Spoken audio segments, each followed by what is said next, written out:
I've been working on a couple new videos to post. One's using neutral density filters and the other is using infrared filters with digital cameras. Using these filters require time exposures, and before I can really show what they produce, you need to know all about DSLR histograms. In my opinion, the histogram is the most powerful, useful tool a DSLR provides. I was recently hired to shoot stills at the Woodward Dream Cruise for a Detroit TV station. I shot at midday in the full summer sunshine, probably the worst time to shoot. The shots I needed to get required me to change metering modes almost consistently, mainly from spot to center weighted to partial metering. The day was really contrasty, and the only really helpful tool I had was the histogram display. I shot with a Canon 5D Mark III and a Canon 7D. Doesn't matter about the camera, using a DSLR LED screen to check exposure in bright sunlight really tells you nothing. All it's really useful for is to check composition. The only reliable way to check exposure is to look at what your histogram is telling you.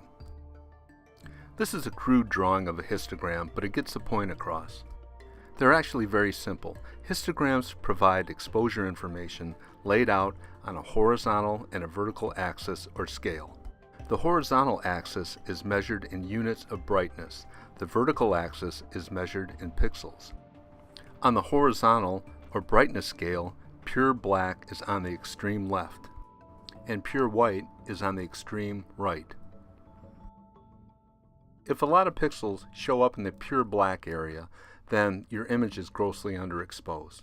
The same thing with the pure white, it would be grossly overexposed. For a good image, most of the pixels should be clustered around the midtones and not in the pure black or pure white sides. Here's a real image so we can see what's going on. I took this in the backyard and it's a tad underexposed. I like to underexpose just a little for saturation. Here's what the image looks like on the LCD display. It looks a little overexposed, so it's really hard to tell what the exposure is. On Canon cameras, you just press the info button a couple of times to get to the histogram. Remember, pixels are on the vertical scale and brightness is on the horizontal scale. If this were a perfectly ideal exposure, most of the pixels would be clustered right dead center. They're pretty close. Remember, I underexposed this shot a little bit and the histogram indicates that. I intentionally overexposed this image by about 1 or 2 stops. Compared to the histogram for the earlier image, the pixels are now concentrated more towards the right, brighter. This image is well within a good exposure range. When you see pixels pile up towards the right, that means there's no information left and you can't save it. Same thing when they pile up towards the left. It's all black and you can't get any more information out of it.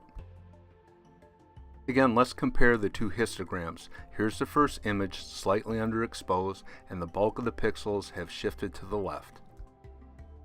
Here's the intentionally overexposed image, and we can see that the pixels have shifted to the right, to the brighter side. If most of your pixels are clustered in the center, you're going to be good to go. You have a good exposure. Here's an example image where I got some blowout. Blowout is where an image is extremely overexposed and you cannot recover any pixel detail.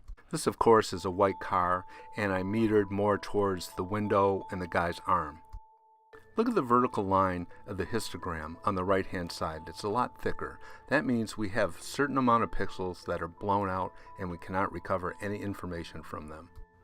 Even though the blowout was very small, I decided to discard this photograph.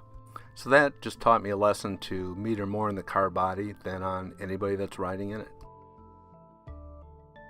Again, histograms are the best tool a DSLR provides. They're very easy to read and understand, so please take advantage of it when you're shooting.